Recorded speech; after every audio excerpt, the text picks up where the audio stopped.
You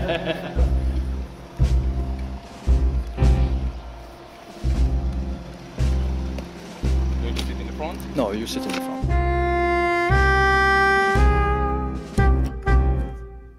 I want to bring to light,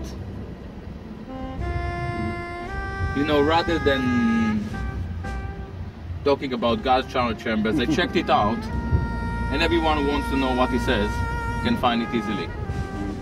What is the meaning of history? What is the meaning of living in a society and being uprooted from your own past? What is the meaning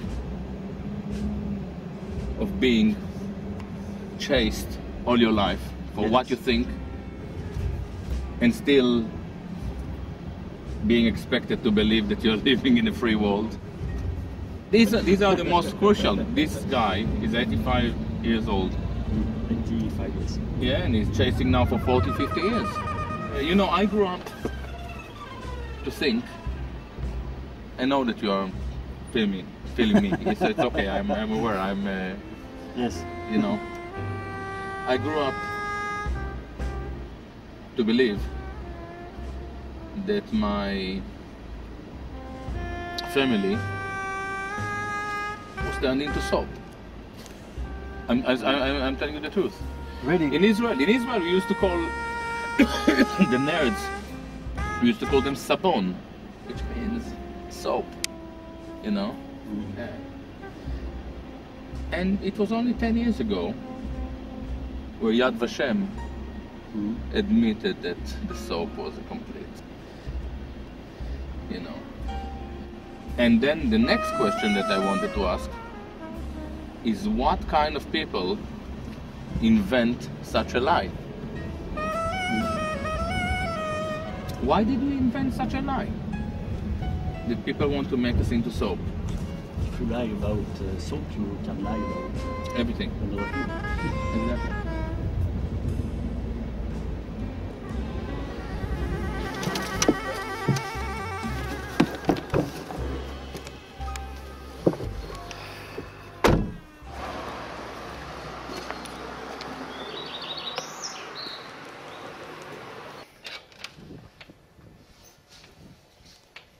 Hello. Hello. Hello. Hey. Hello, Nice Mr. Atzmon. Nice to meet you, Mr. Faurisson. Please.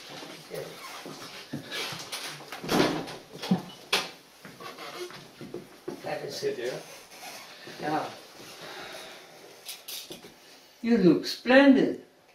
You didn't expect me to look. You No, don't look. I as didn't a- expect such a splendid man. No, Really? really. No. Why Sit why down, that? sit down. It's okay. This is for you. I don't know if you know this book. What is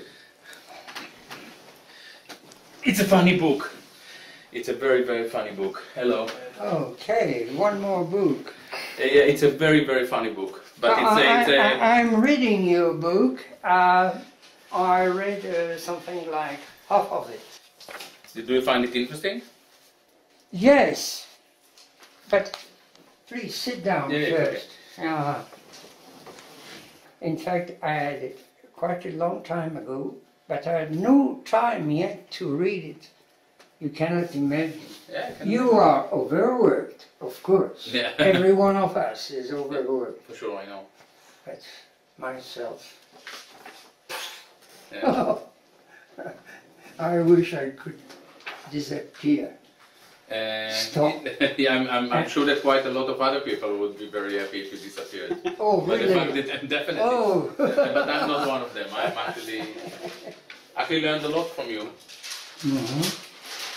And it was very important for me to realize that what I thought to be my past Yeah, may not be my past. I understand. By talking to you, I'm committed to myself. I fulfill my role as a person who believes in freedom of thought. I understand. I think that the most important thing, the most important aspect of Western culture, as I see it, is the Athenian ability to discuss things openly. Alicia.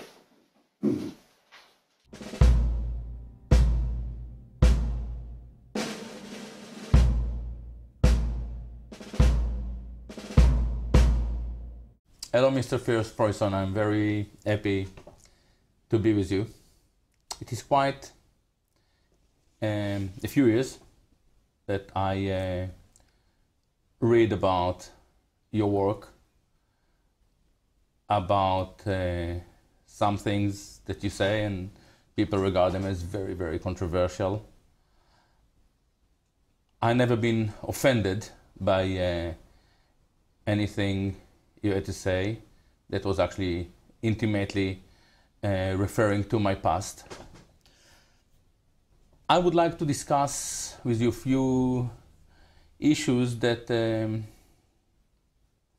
may be far less controversial, but are very interesting for me, because I believe that you are a very important European voice and intellectual, and it is clear beyond doubt that you have been silenced for quite a few years. In my recent book, The Wandering Who, I define history as an attempt to narrate the past as we move along, which means rewriting, revisiting, and revising our notion of the past. I would like to hear from you what you believe to be the notion of history. What is the meaning of history? Okay. First, please, I beg your pardon for my poor and broken English. I heard you apologizing before. I think that your English is far better than mine, which is slightly embarrassing. Okay. So, what about history for me? It's not exactly the question I asked myself when I began my research. I understand, but this is a question that I'm really interested to know. I understand. You see, I am not looking exactly for what people call truth, because I think that truth is too vague and pretentious. What I'm looking for is exactitude. And for me, history is to try to be exact, to deliver, to try to find some little truths that I can verify. I have, you see something here, and if ever what I say is not exact, I'm dead. So I must be very careful. Very precise. I have to check, double check, and as you said, I have to revise and revise. For instance, if I have read something once, it's certainly not enough. I have to read it something like 20 to 30 times. It's a terrible battle, you see, but I have to do it.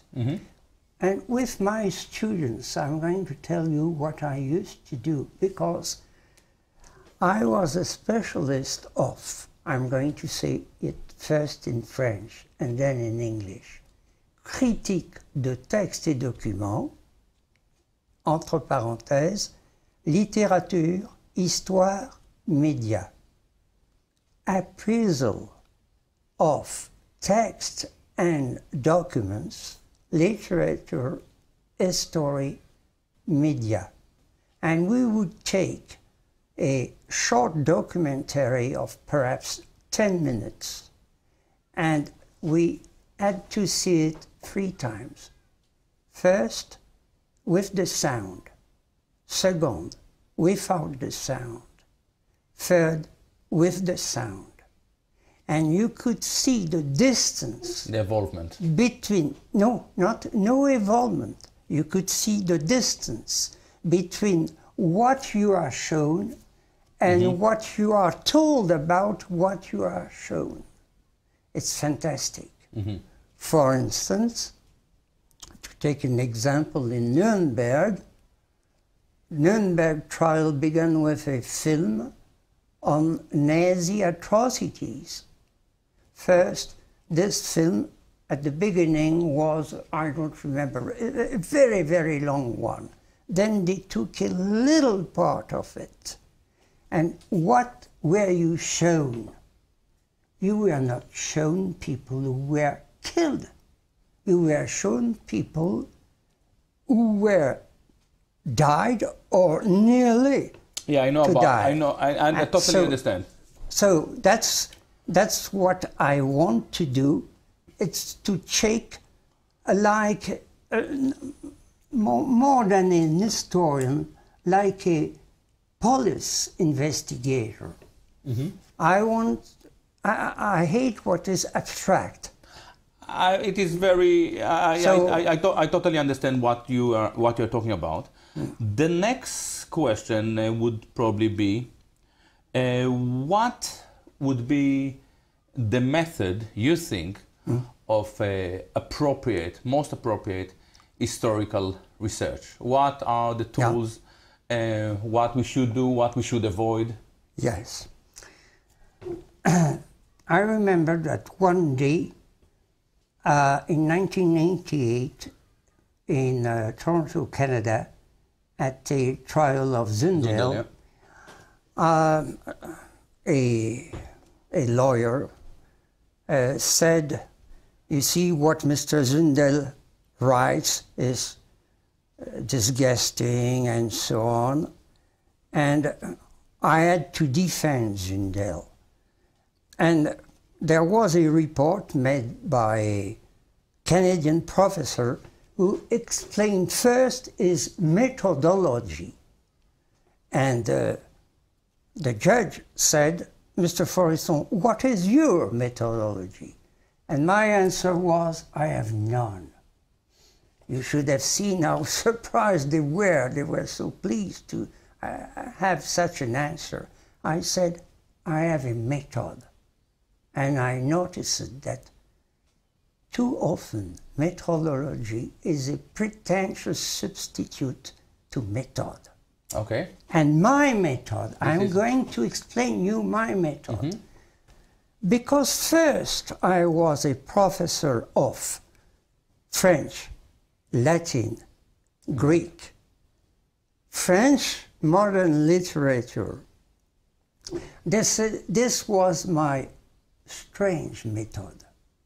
I said, we must fight against prejudice when we have to study a text. Let's suppose that we have a text like a sonetto in 14 lines, okay? With a title and with the name of the author. I went to the board, I would put 14 lines, the title, the name of the author, and then I would take, how do you call that, sponge? You wipe, And I wipe first the name of the author. That's my method. I don't want, I'm going to try to ignore the name of the author. I don't want. Because I would have prejudice about the text. If something new is going to come into the text, I will perhaps not see it, because I'm not used to see that in the text of this author. Then I'm going to suppress the title, because by the title you are trying to make impression on me. So you want, as a method, you are talking about impartiality in a way. Impartiality. But how could you be impartial? And do you believe, this is very interesting for me, Do you believe now wait that a minute, I have okay. something to add. Because I don't believe in impartiality. I don't believe in no, I don't believe you have to fight to be impartial. Exactly. So this is the first step. And after I discover the name of the author, I discover the title. But after, it's the first step which is so difficult. Mm-hmm. And I'm going to read very carefully the 180 words, and I'll try, like a pupil, to understand every word and so on. That's my method. And when I heard about gas chambers, genocide, and things like that, my first question was, where can I see a gas chamber? Now, this is something on. that I totally understand, and you actually employed the same method when it came to your historical research. Exactly the same. You tried to gather a vision, an impartial vision. You battled to gather. I battled against myself. Yeah, this is very interesting.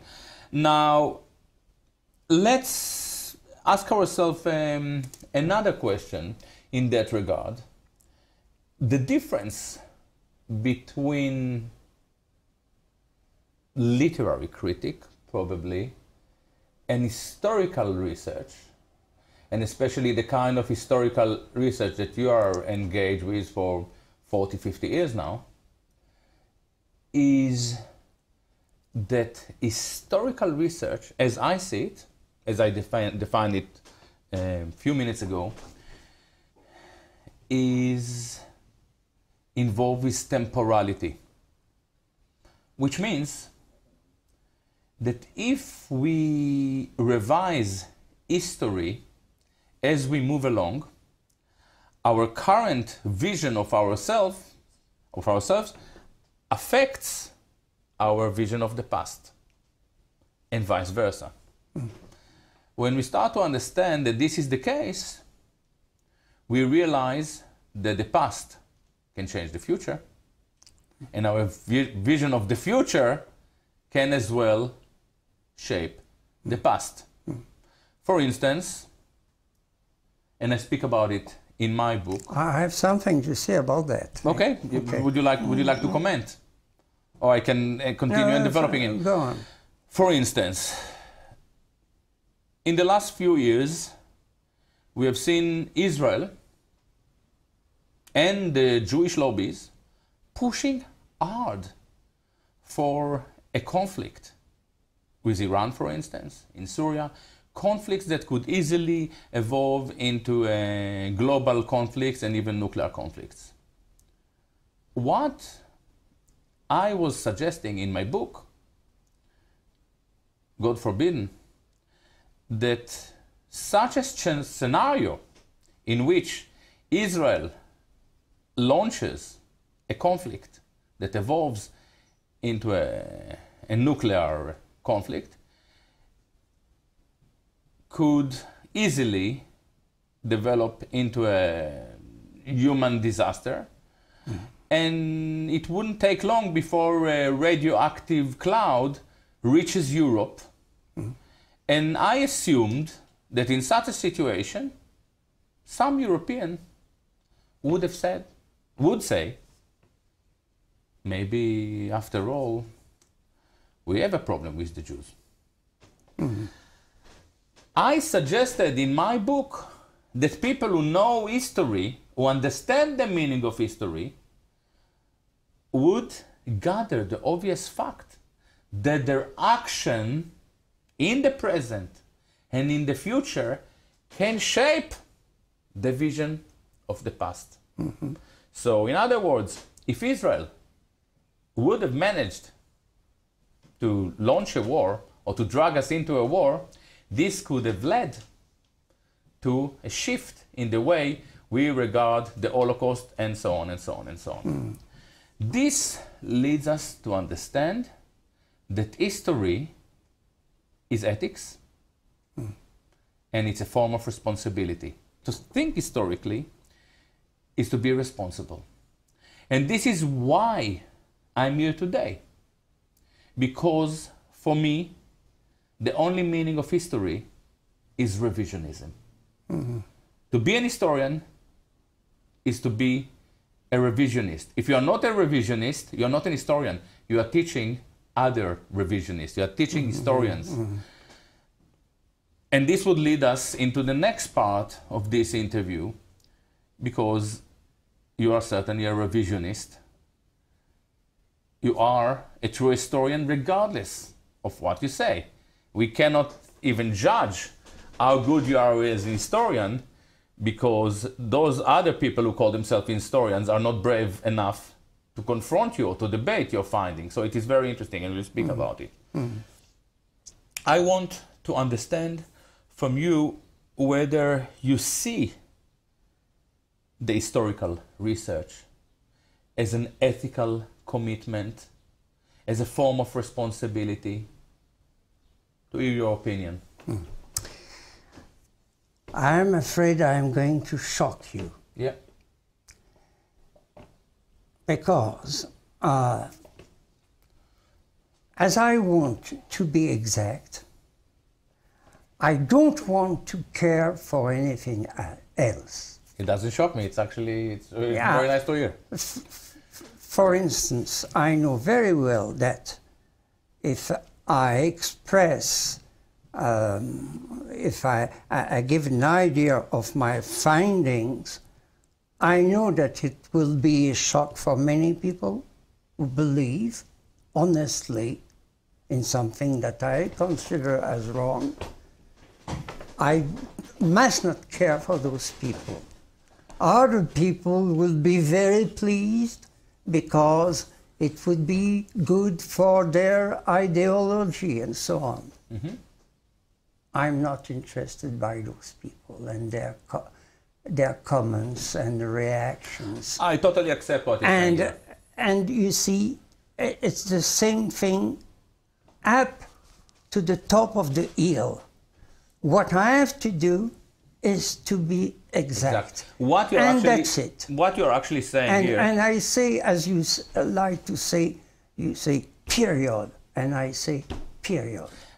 There is no contradiction at all between what we were saying. What you're basically saying is that what you define as exactitude and affinity towards impartiality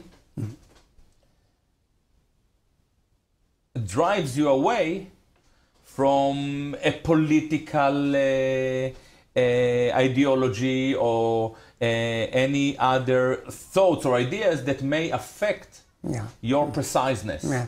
And let me tell you, no. This is a methodology, by the way. I like it. No, it's a method. Okay, I accept it. Methodology is plenty of methods, plural. Okay. Many times you use the word responsible or responsibility. Yeah. And in a way I would say I don't want to listen to that. I don't want to care for responsibility. Let's take an example. Many people told me, but Mr. Faurisson, you have a wife, you have children, you should care for them. It's the first duty of a man to care for his wife and children. And I suppose you know my answer. My answer is, perhaps it's not the first duty of a man, perhaps it's the second one. Perhaps the first duty of a man is to be a man. And a man is someone who, when he thinks, after having worked so much, when he thinks that he got something precise and exact, he has no right to put it in his pocket and to put his handkerchief on it. No.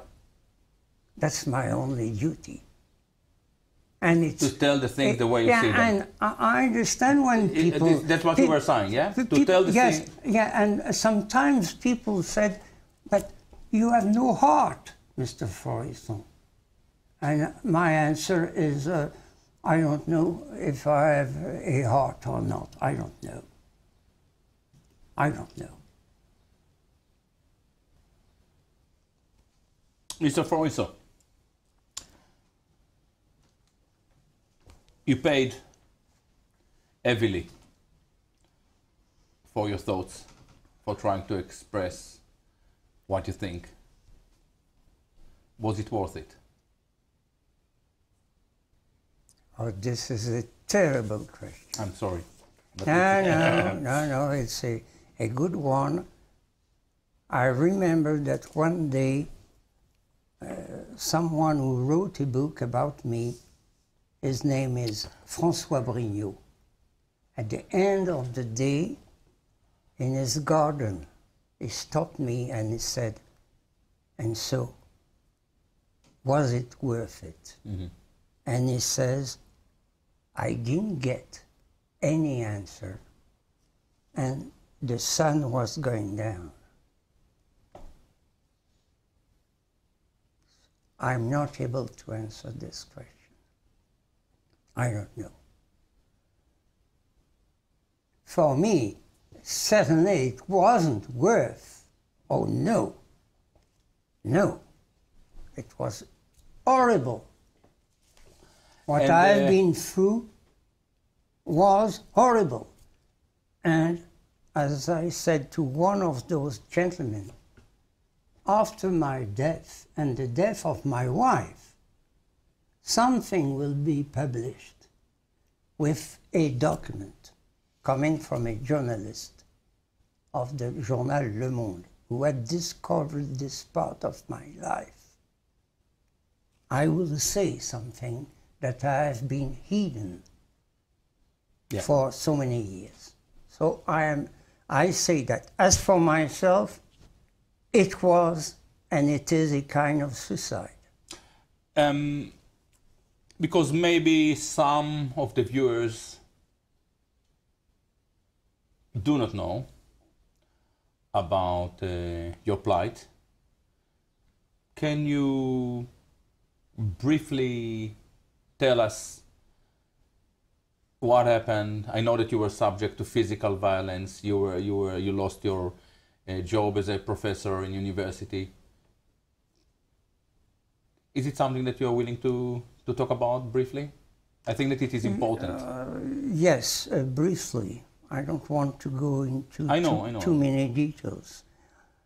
The first time I was physically attacked was in Lyon, in my university. After the Sorbonne, I was in Lyon.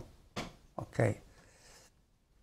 I was attacked never ever by any of my students. Sure. Never ever even by one student of Lyon. This has never been said. Never. I was attacked by young Jews coming from Paris by train, and they were weighted by Dr. Marc Aron, A-R-O-N, who organized all those demonstrations against me.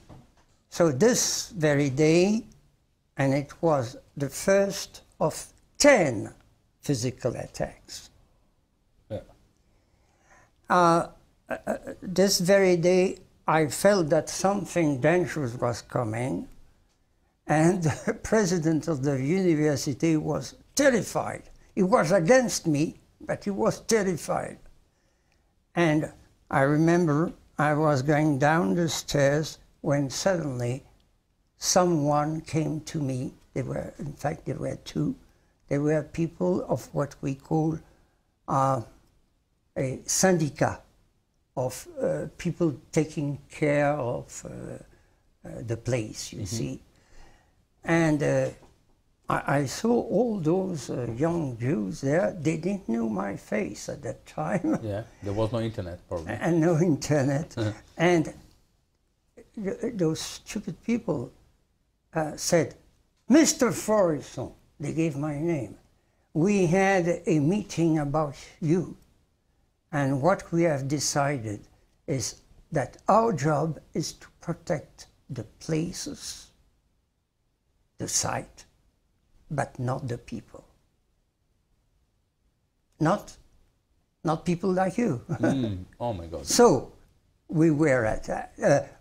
I say we were attacked because I had one student with me, and he was also attacked. And with spray gas and so on. And this was only the first time.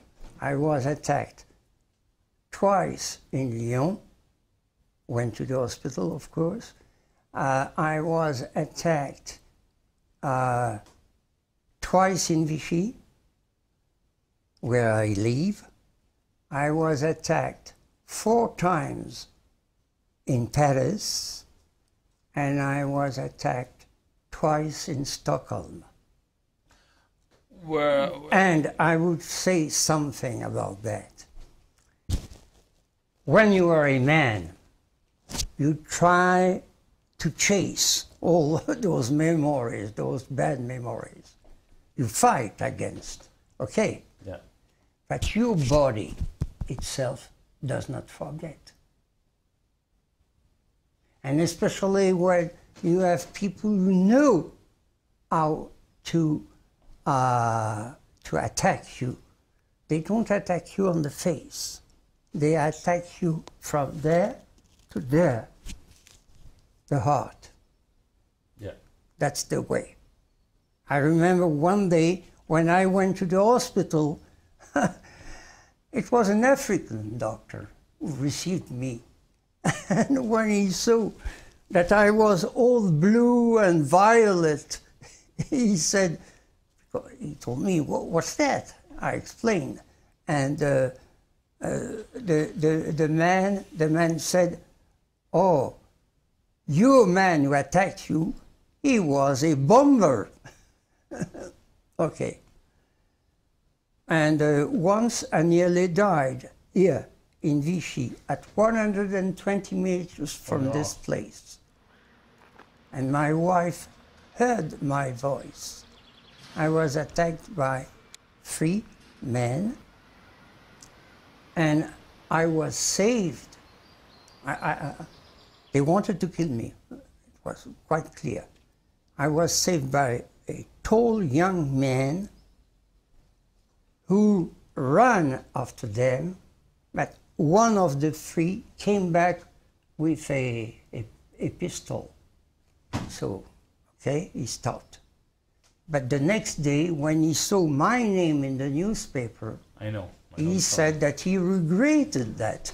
But when I came back, quite a long time after from the hospital, I didn't know the story. So I found the man.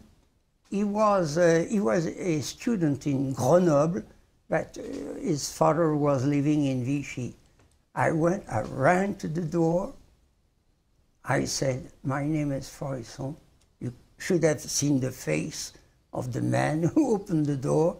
And I brought a chocolate box, believe me, like this and like that.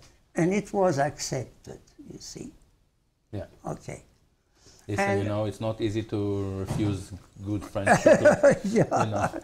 Yeah. So I had many physical trouble. And you could see even on camera, because once that I was attacked, the most dangerous place for me, for a British, this is a scandal. Listen, the most dangerous place for me was the tribunal in Paris, where you have so many guards, so many gendarmes, and so many plainclothes policemen.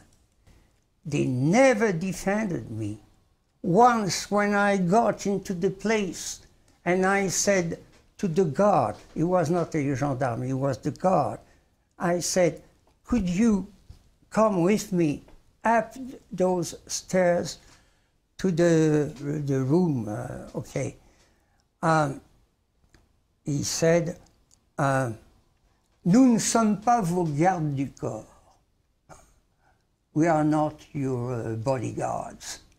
And never, never. Okay, this is very important, because as we can see, the opposition to you that is violent, yeah.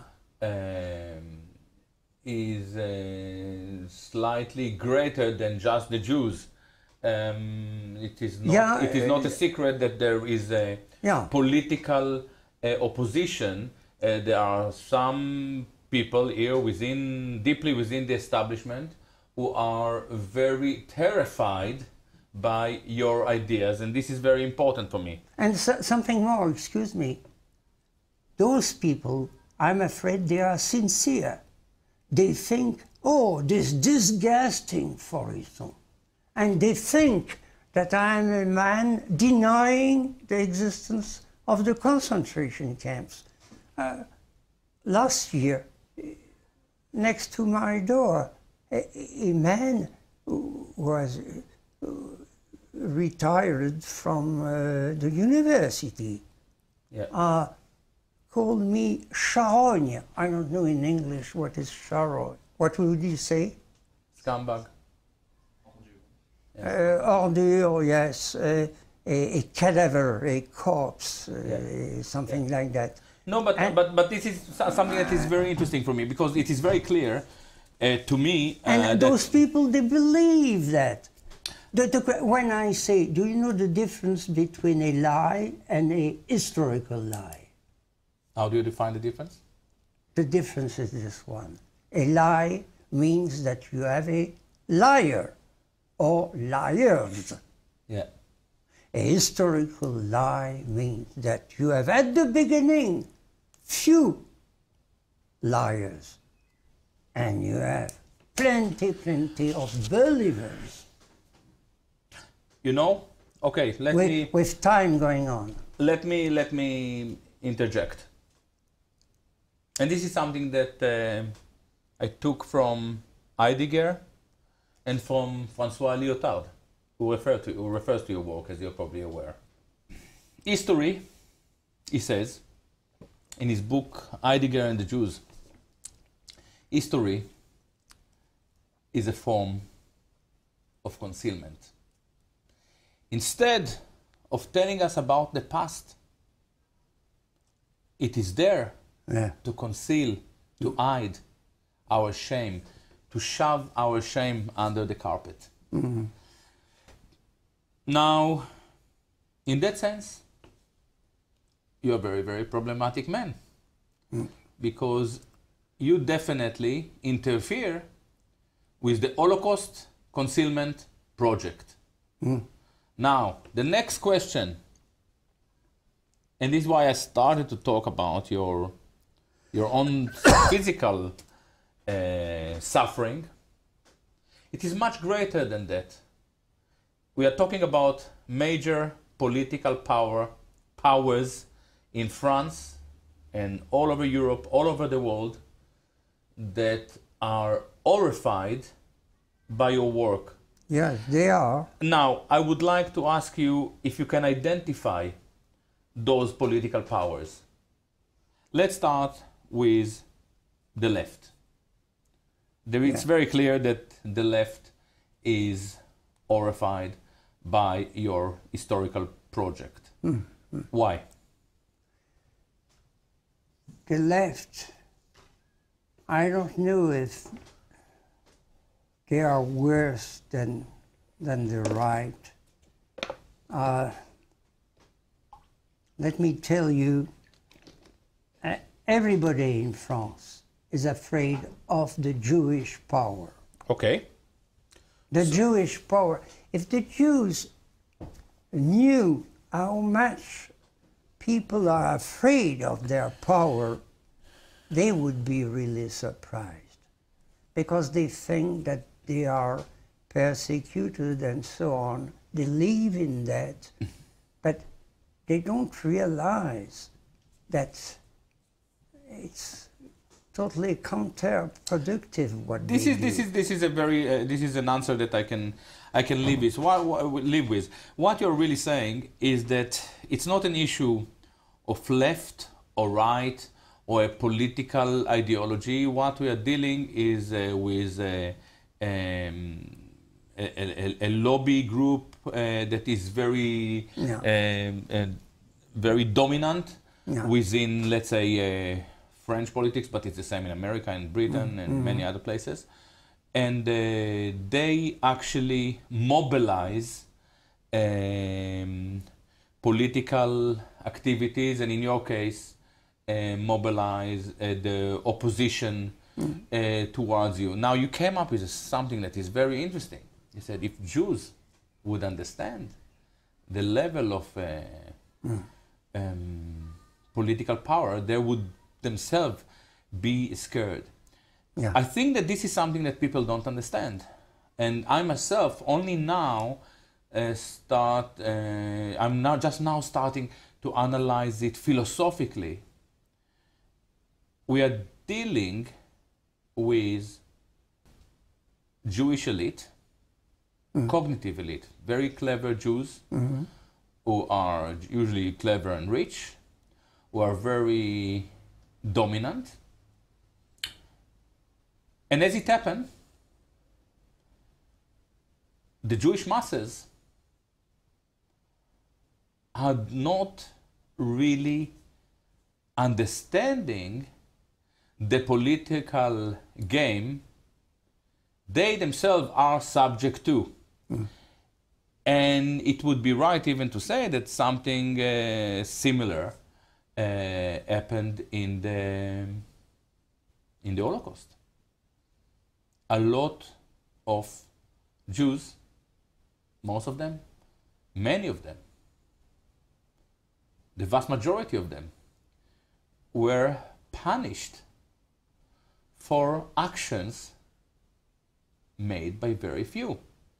Now, what is so shocking for me about the Jewish people as a political and cultural identity, I'm not talking about specific Jews, I'm talking about the institutional operation, and there is an institutional operation. We have a state, we have lobbies, we have organizations.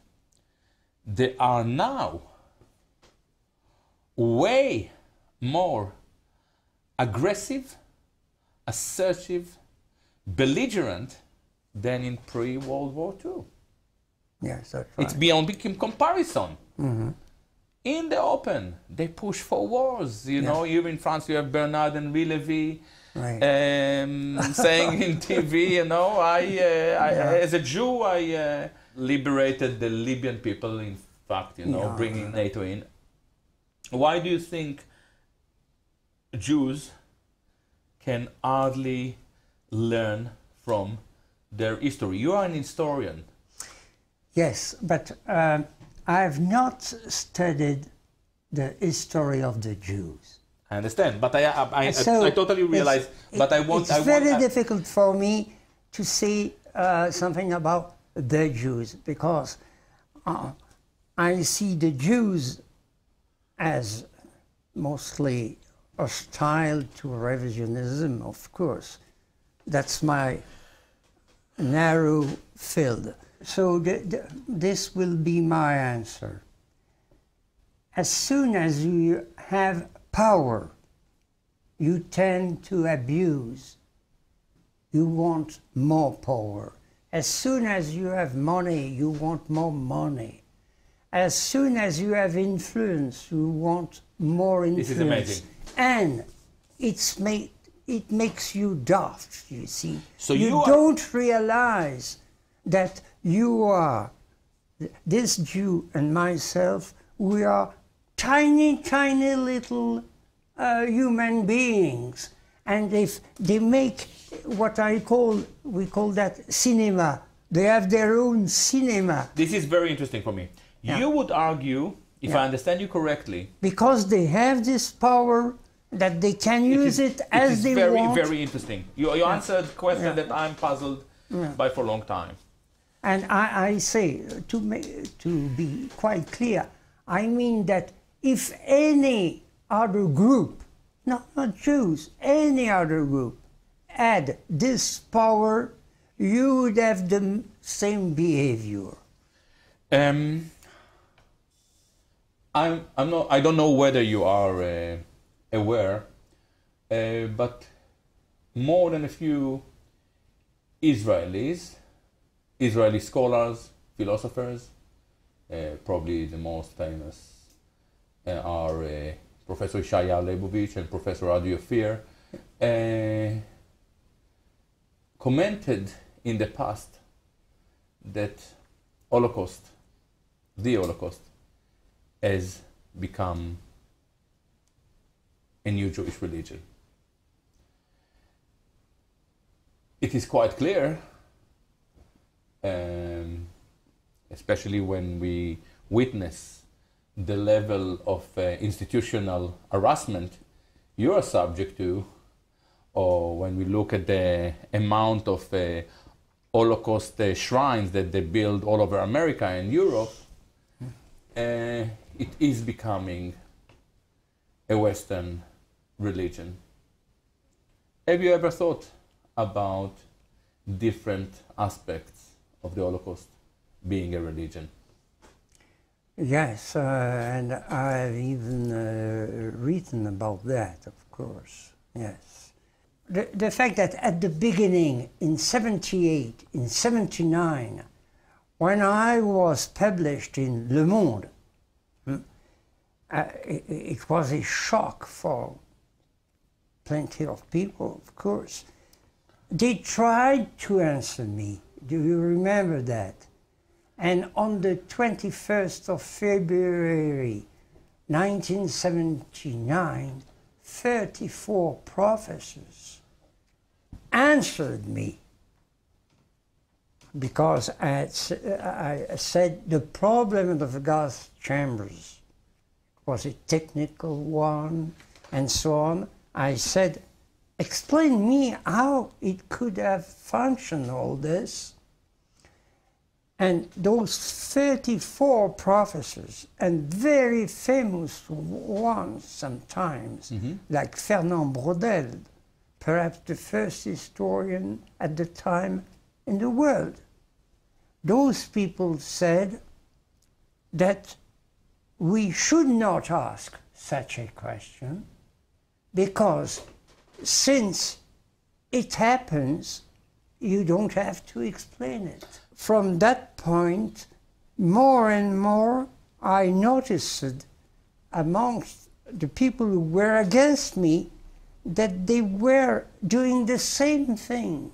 They were repeating this thing, that there is no explanation, so what? And I want to... Okay. Let's try to understand what you're saying here. You are saying basically that the Holocaust narrative defies the rules of reason. Yes. Now, this is very interesting because this is exactly the meaning of religion. Yeah. When you say, I believe in God, it's not because you have seen God, you know, when you woke up in the morning, you know, he said, hello, Mr. Faurisson. You believe in God because you cannot justify it rationally. So the next question, and this is far more interesting question, what is it in the Holocaust, in this unique chapter of Jewish suffering, as it presented to us, that lends itself so easily into a religious belief? It's because of the capitulation of the historians. They cannot bring you any explanation, nothing, so there is a void, and when you have a void, God comes. Okay, so actually what you're saying is that the Holocaust has become a religion due to the fact that there is a religious void, that maybe the outcome of the collapse of the church, or for instance. Yes, that's also. But let's take a precise example. You know that the best historian of the Holocaust is Roald Hilberg. Yeah. Everybody agrees he is the best. Do you agree as well? I think he is the best, of course. Do you know that in 1961, when he published his first edition of The Destruction of the European Jews, on page 177, he said that there were 2 orders given by Hitler to kill the Jews. One was, go and kill them where they are, Russia especially. And the second one, pick them, all of them, and put them in extermination camps, which is, be careful, an American expression. Vernichtungslager never existed in German, of course. And surprisingly, you could see that on page 177, you don't have any source, any reference, any wording. This was in 61. The Faurisson affair came in 78, 79, 80, 81, 82. And suddenly, Hilberg said in Le Nouvel Observateur, he said that Faurisson and others, perhaps without willing to do so, helped us to reconsider all this, to make new research and so on. And the next year, do you know what was the new and definitive explanation of Hilberg? All this happened into a bureaucracy, the German bureaucracy, by an incredible meeting of minds, a consensus mind reading. When you see that the best historian is obliged to say all this happened by this kind of strange way of incredible meeting of minds, consensus mind reading, it's already religious. But actually what you are suggesting here is that Hilberg was willing to revise his thought, and was struggling with his initial lack of documentation or evidence to support his first statement. I have even his book there. You see, this is the book. In 3 volumes. If I had enough time, I could read some parts of it. It is a very interesting point. Now, so you think that it's actually the incredibility of the story in which it is told that contributes to the transformation of this narrative into a religious narrative.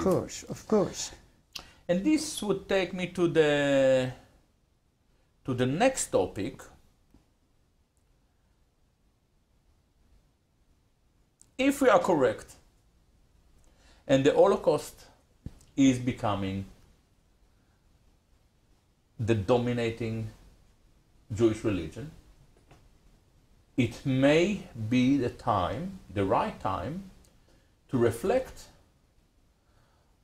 on the battle between Athens and Jerusalem. Now, you are a scholar of Greek and Latin I would like to hear your thoughts about it. I appreciate this story of Jerusalem and Athens, of course. And for me, I taught a long time ago Greek and Latin. And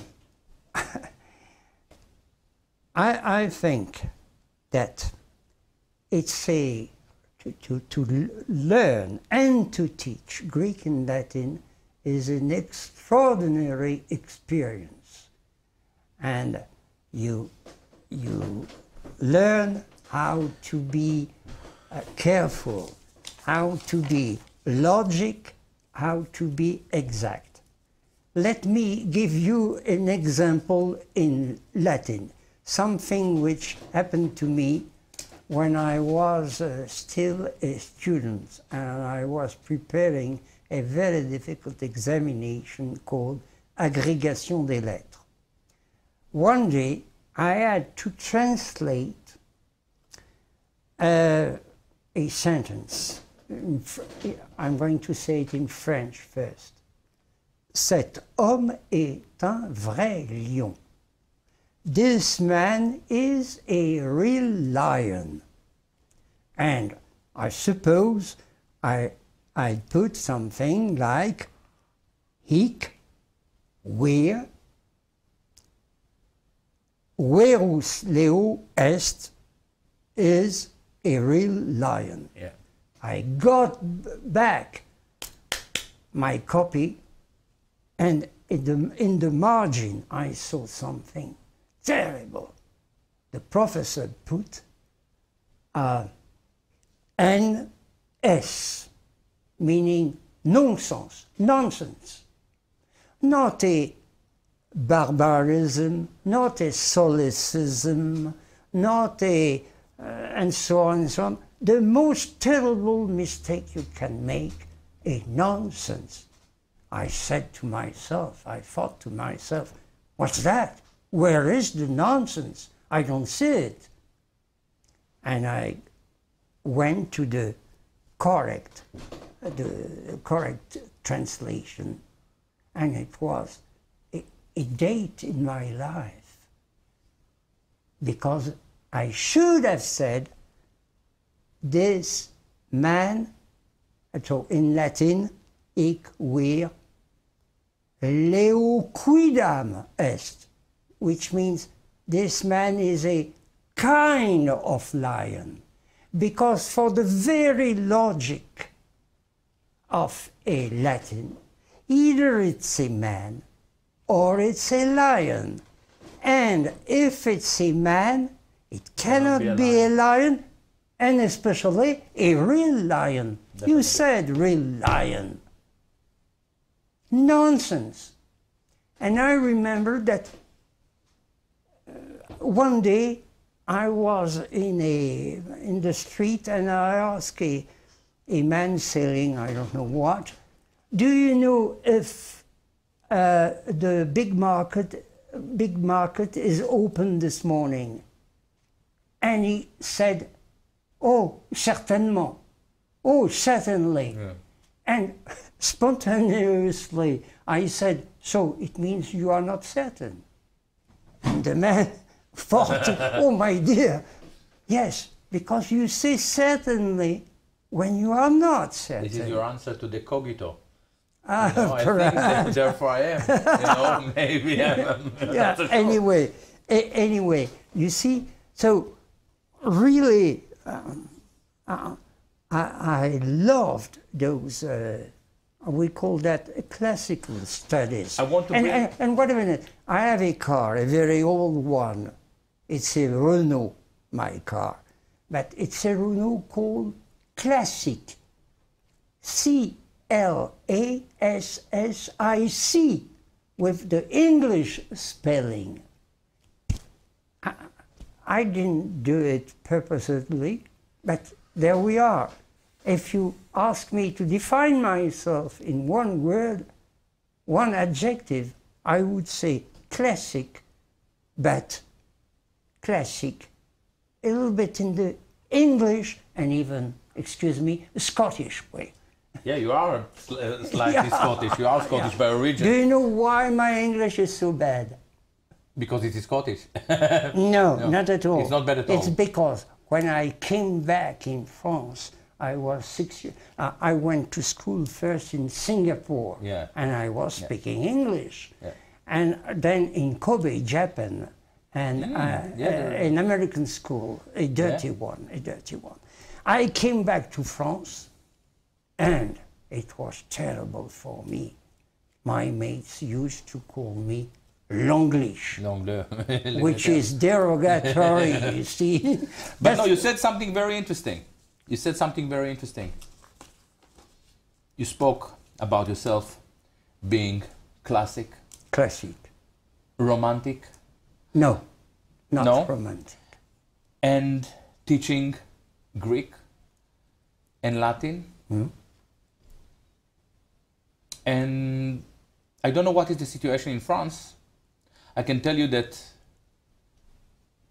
British aristocrats could speak Latin.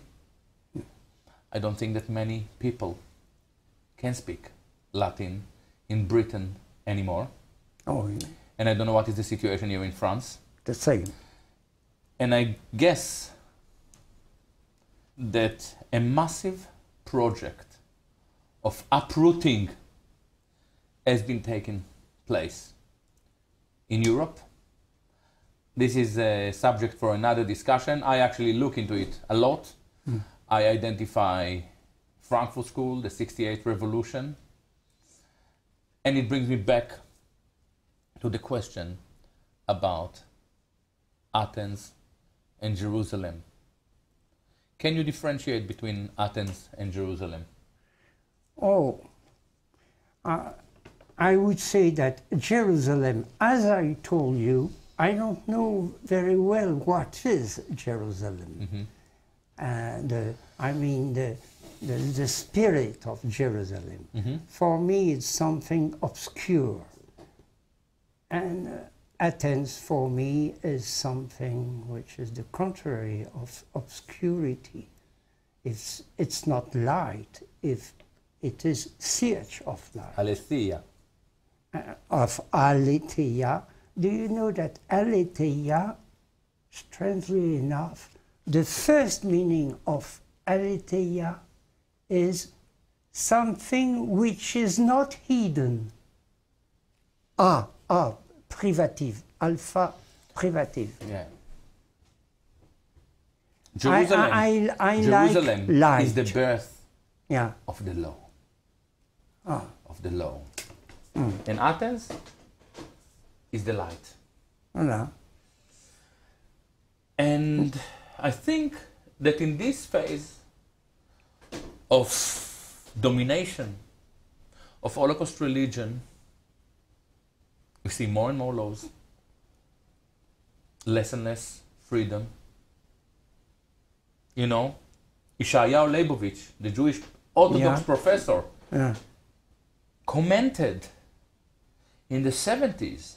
I read it recently, and he said, Judaism is not ethical. He was a proud Jew.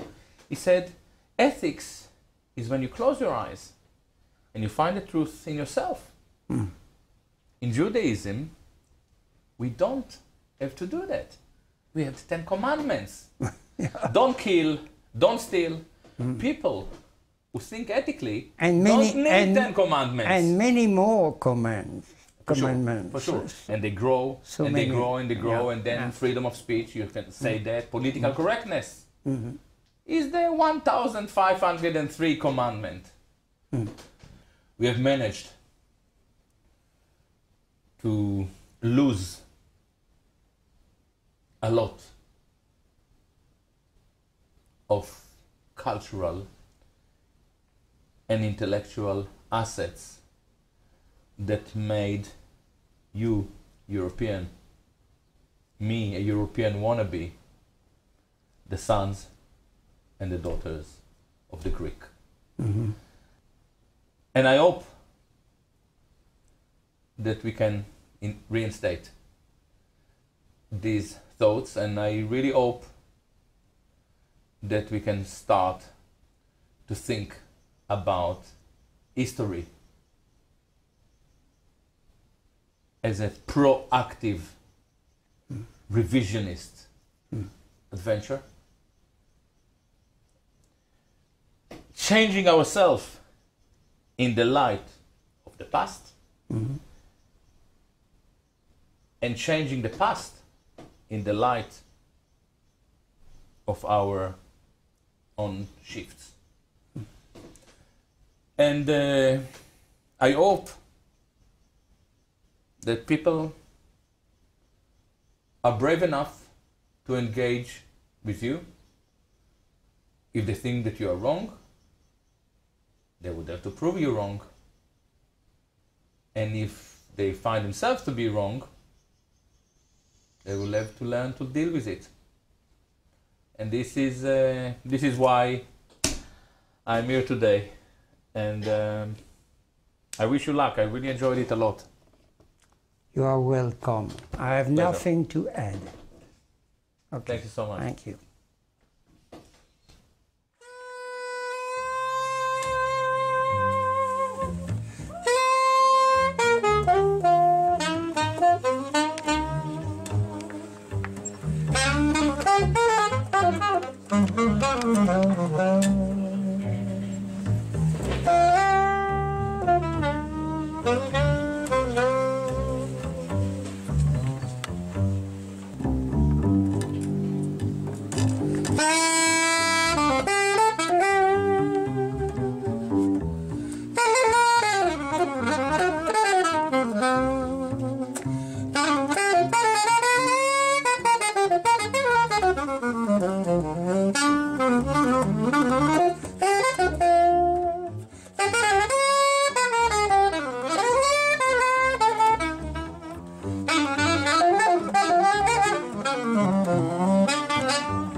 I thought that it was a very interesting experience for me yesterday to meet Robert and to talk to a human being, a very dedicated scholar, to learn about the harassment and also to understand how severe is the attack on civil rights, on tolerance. I think that we are in a very devastating corner, and I really want to believe that we will be clever enough to rescue ourselves and what is left out of humanity and humanism, and to start to engage again in proper Athenian thinking, tolerance, freedom of speech, freedom of thought, and I definitely dedicate my life to that cause. Thank you.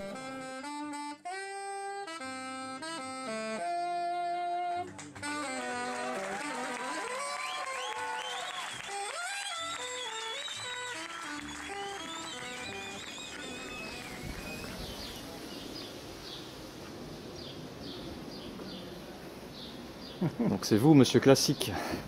Ben, je m'efforce. Et puis c'est avoir de la classe. Parce que ça fait sévère. Moi j'étais vraiment sévère. Avec vos élèves, vous voulez dire? Ah oui, oui, oui. Oui, oui. Mais il se trouve que je m'entendais très bien avec eux. C'est comme ça. Mais moi je suis vraiment pressé de mourir. Hein. Ah si, si, si, ça je peux vous le dire. Vraiment. Mais je veux pas avant ma femme, c'est pas possible. Tenez, vous allez faire une chose, je ne vais pas vous dire pourquoi. Mais plus tard, quand je laisserai un truc, vous verrez à quoi servira votre photo. Venez voir.